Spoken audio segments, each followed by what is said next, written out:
Welcome back to part 2 of Trolling of the Trolls. It's still cold in here. We all know why we're here. Don't think we need a huge intro. If you haven't seen part 1 of Trolling the Trolls, I'll put a link down in the description. And if you like what you see, don't forget to hit the like button. And of course, subscribe. Definitely subscribe.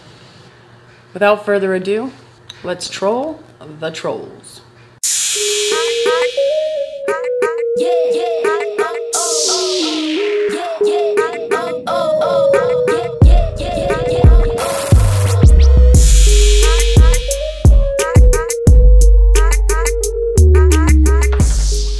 Alright, welcome back.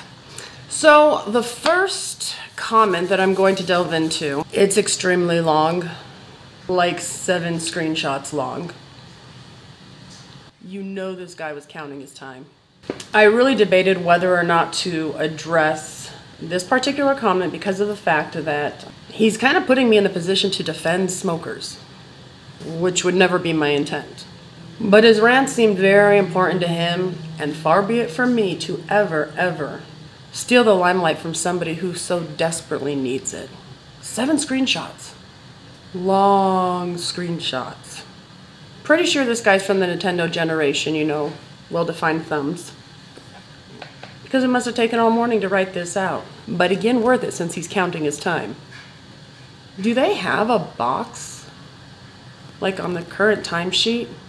Any of you who are recently out, let me know if they've added that. Is there like an internet box for how many hours you've spent online witnessing?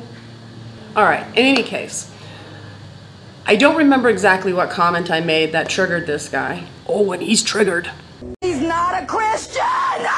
She's tampering in dark-sided stuff! I think it was in one of my What the Jehovah's Witnesses Won't Tell You videos.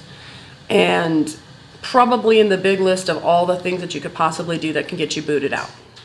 I vaguely recall making a comment along the lines of, you can molest a child and that's okay, but smoke a cigarette and you're out. Let's break down his response. You can get away with rape over smoking, and you know this as a fact? Normally when you put something in quotes, it's because you're quoting what somebody said, and since I never said you know this as a fact, I'm not sure what the quotes are there for. Yes, that is a true statement. You can't handle the truth! You can get away with rape over smoking a cigarette. The internet's pretty much littered with stories, particularly from young people, people who were preyed upon, who were actually raped, and their predators were not punished in any way. And I don't care what this guy says, we all know what happens if you smoke a cigarette. I mean, that is like one of the biggies. I wouldn't call it the biggest. I think it's because smoking's such an easy target. Doesn't involve anyone else. They don't have to deal with the authorities in any way. Universally, people don't like smoking. And so in their club, they say if you smoke, you're out. Happy looking fellow. He says, that is nonsense. Yes, there was the 2 witnesses standard. And then in parentheses, I think even in a court of law, the judge will require more than just the words of one person. I'm glad he premised that with I think, because that is not actually the way it works in a court of law. If there was a 2-witness rule in the court of law, we wouldn't have judges making decisions, and we certainly wouldn't have jury trials.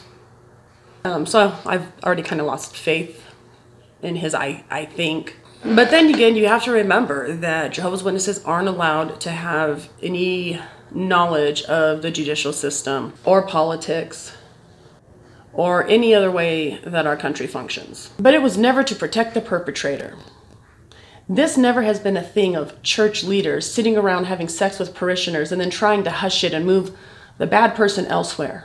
Okay, so let me just address this right off. You're going to hear me saying this through his entire rant. I never said that. Never said that either.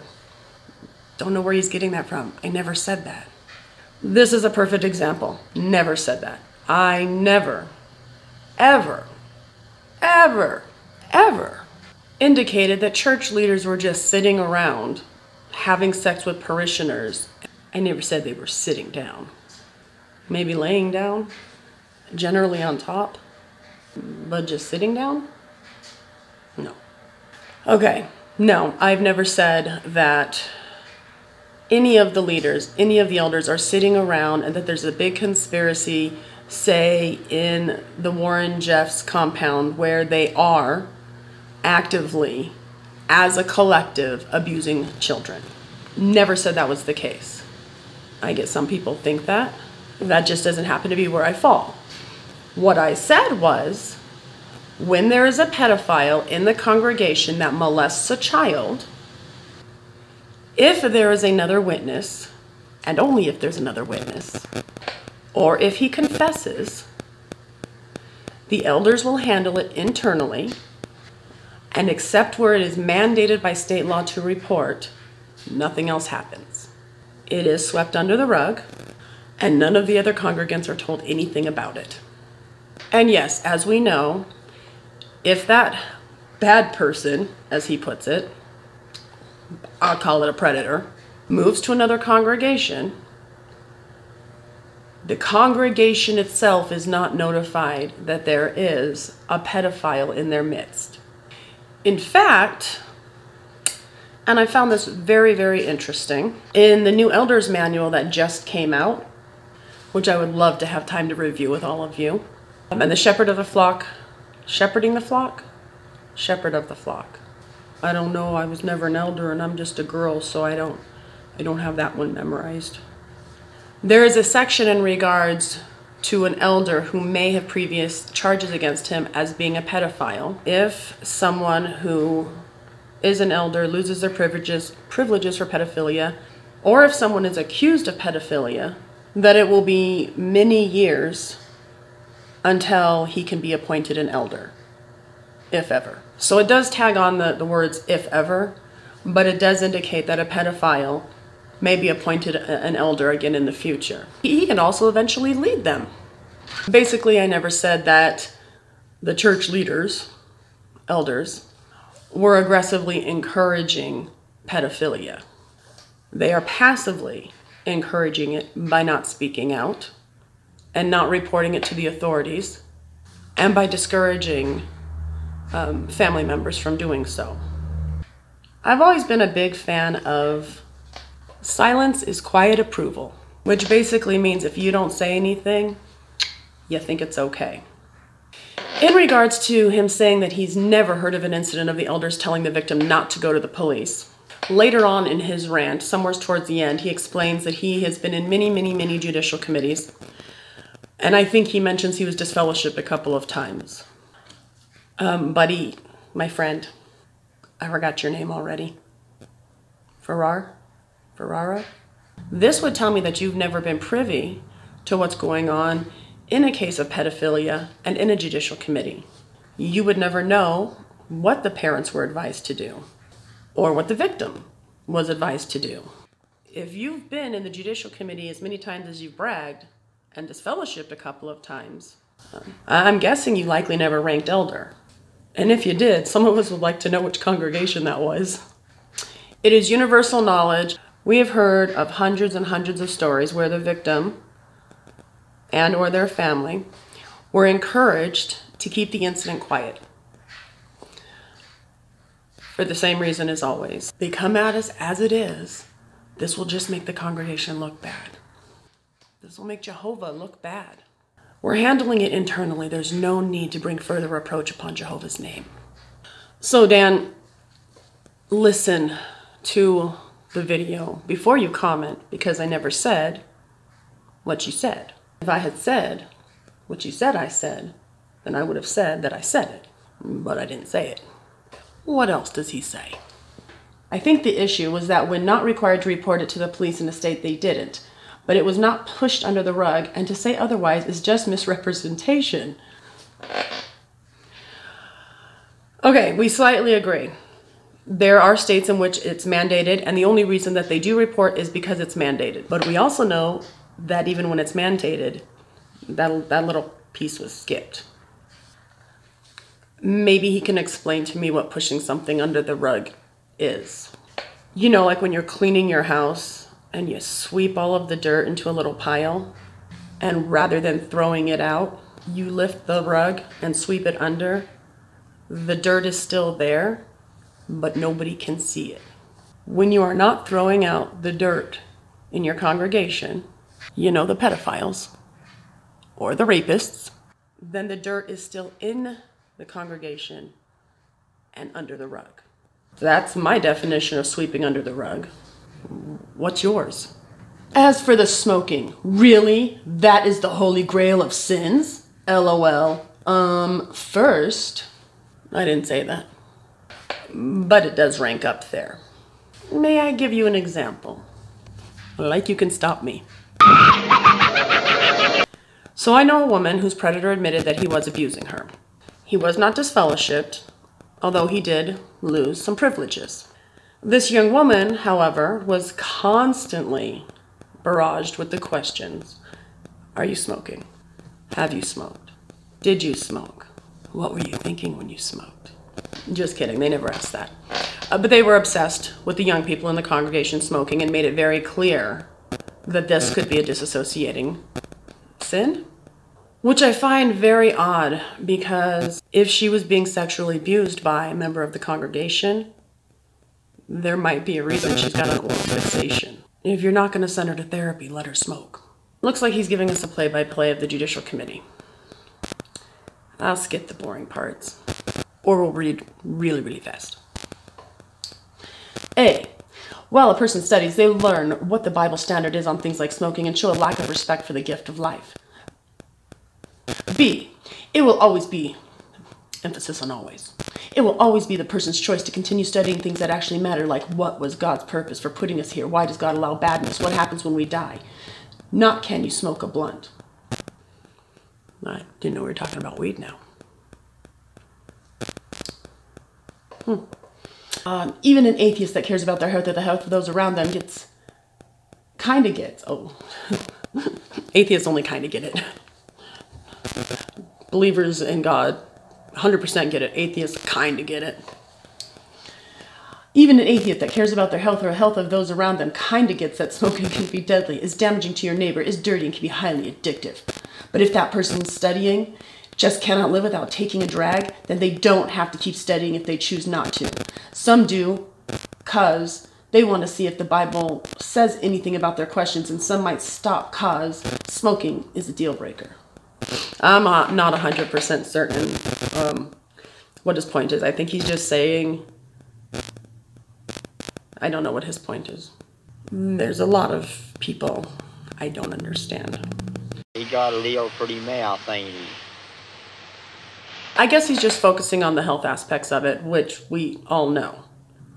But we also know that while cigarettes is the #1 preventable cause of death, obesity is #2. And I certainly have never seen anyone get disfellowship for cramming a Twinkie down their throat. C. Before they can take part in going door to door. I don't know why I think that's his voice now. They will have to stop smoking.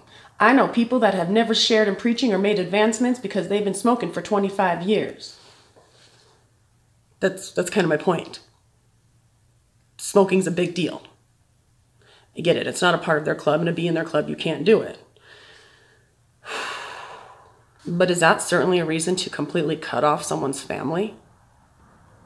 One of the individuals I'm thinking of has been studying off and on the whole time and going to meetings. That means they're studying. They're not a Jehovah's Witness. People who study can smoke.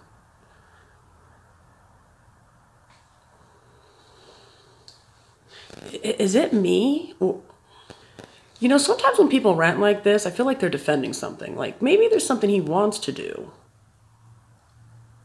There are some that take 2, 5, 10, or even 30 years before they decide that they will stop smoking, capitalized, being a drunkard, having sex out of wedlock, or whatever. Actually, no, you can be a drunkard and be a Jehovah's Witness. You just have to keep it in the closet or drink with other members who like to be drunkards. And then you choose amongst yourself what drinking in excess is. That's not the same for cigarettes. Blah, blah, blah. The point is when they decide, not forced to, that they want to stop the habits that run contrary to Bible principles of respecting our bodies, then they get to the next step. Right. Well, when you're 12 and you're baptized and you don't realize that there are going to be a lot of temptations out there, you are forced into a contract that will affect the rest of your lives. And if you do something based on natural curiosity, like smoking a cigarette or touching whatever happens to be between your legs, or for some of us above the waist, you have to be prepared to lose your entire family. I believe that was the basis of the video that he's referencing. D, before they can officially get baptized, they will meet with a few elders and go over many questions to make sure they understand the Bible teaching standards and the type of life that they are committing to, such as no smoking and more important things, like touching your upper or lower body parts.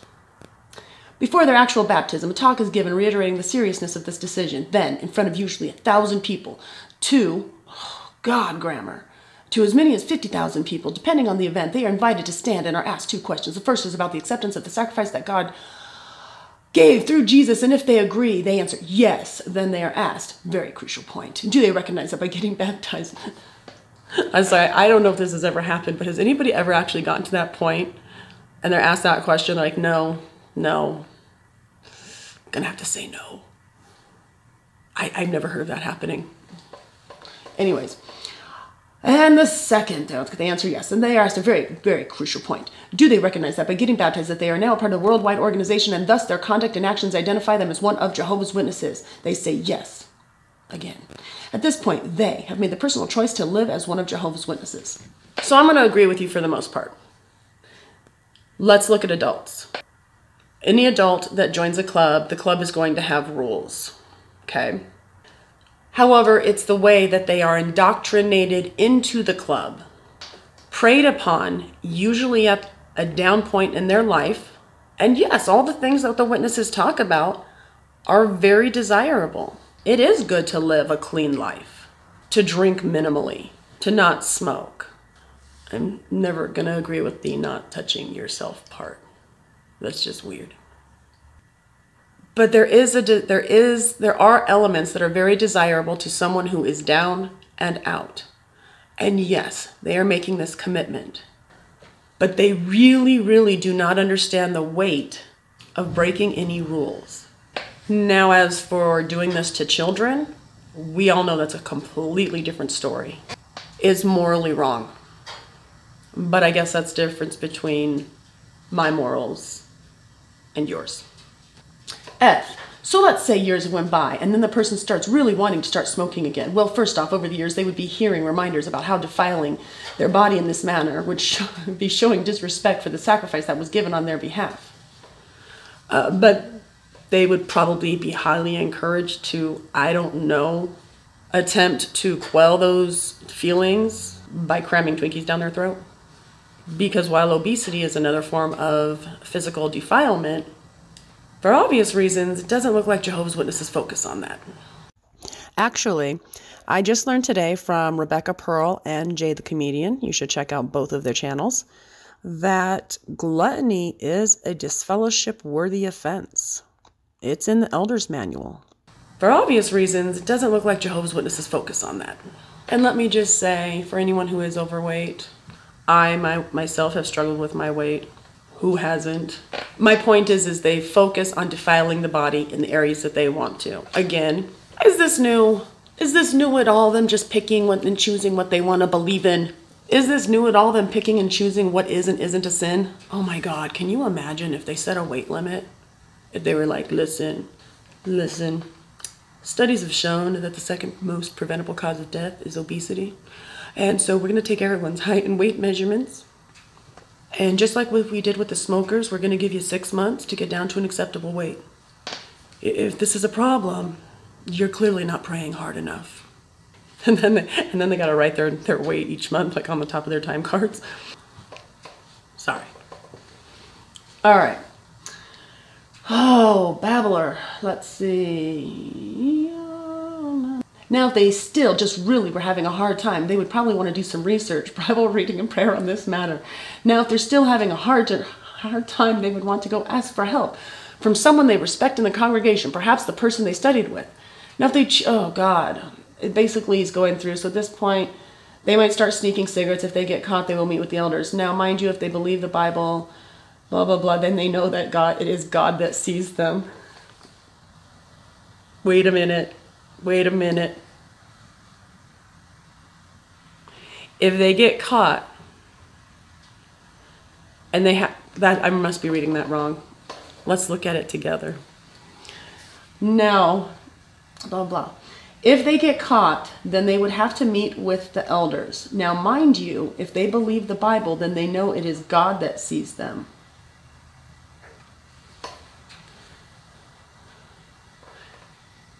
So God sees the smokers, but not the pedophiles? Victims of child sexual abuse need a second witness. But for smokers, God is the second witness.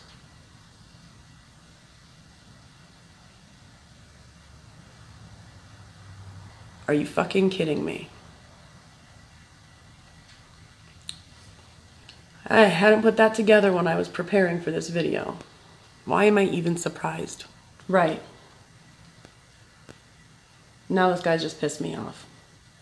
As for the elders, are they given a different standard providing loopholes? No, were they to start smoking or whatever, then they would be at the same meeting. I'm sorry, I'm so annoyed by that. I'm going to stop the tape for a second and go smoke a cigarette. All right, guys, that's all I got for you today. Trolling the Trolls Part 1 triggered a new troll, so I might include that in a later video.